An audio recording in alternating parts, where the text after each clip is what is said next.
अमित देशमुख जी।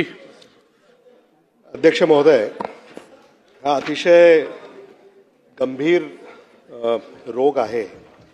Thalassemia आपल्याला जी कल्पना आहे की सभागृहामध्ये सुद्धा अतिशय गांभीर्यपूर्वक या संदर्भामध्ये चर्चा होते आहे। मंत्री महोदयांनी आणि सरकारनं थॅलेसेमिया साठी जे काही एक पाऊल आपण उचललेलं आहे त्याबद्दल मी आपलं कौतुक करतो, पण आपल्याला अनेक पावलं याच्यामध्ये टाकावी लागतील। मंत्री महोदयांना माझा थेट प्रश्न आहे की थॅलेसेमियाच्या संदर्भामध्ये महाराष्ट्र भारतातल्या इतर राज्याच्या तुलनेमध्ये हा कितव्या क्रमांकाला आहे आणि महाराष्ट्रामध्ये थॅलेसेमियाचे जे रुग्ण आहेत ते कोणत्या जिल्ह्यांमध्ये अधिक आहेत आणि लातूरमध्ये देखील, आणि मला असं वाटतं थॅलेसेमियाचे रुग्ण महाराष्ट्रातल्या प्रत्येक जिल्ह्यामध्ये आपल्याला आढळतात।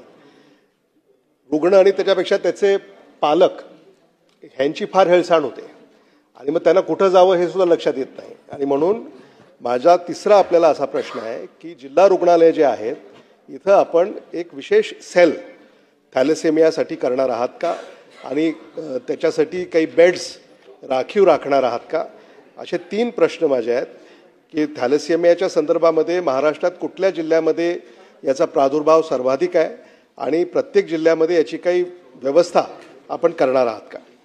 अध्यक्ष महोदय, महाराष्ट्रामध्ये असा कुठला एका जिल्ह्यामध्ये प्रादुर्भाव जास्त आहे असं नाही आणि देशामध्ये सुद्धा 10व्या 11व्या क्रमांकावरती आपला राज्य आहे आणि ह्यासाठी आपण जे काही रुग्णांना मदत लागते, मग त्यांना दर महिन्याला ब्लड ट्रान्सफ्युजन करावं लागतं, त्यासाठी मोफत आपण रक्त पुरवठा करतो आणि त्यांना एक कार्ड सुद्धा आपण या ठिकाणी दिलेलं आहे ज्याच्या अंतर्गत त्यांना प्रायव्हेट रक्तपेढ्यांमधून सुद्धा मोफत रक्त दिल्या जाईल अशा पद्धतीने।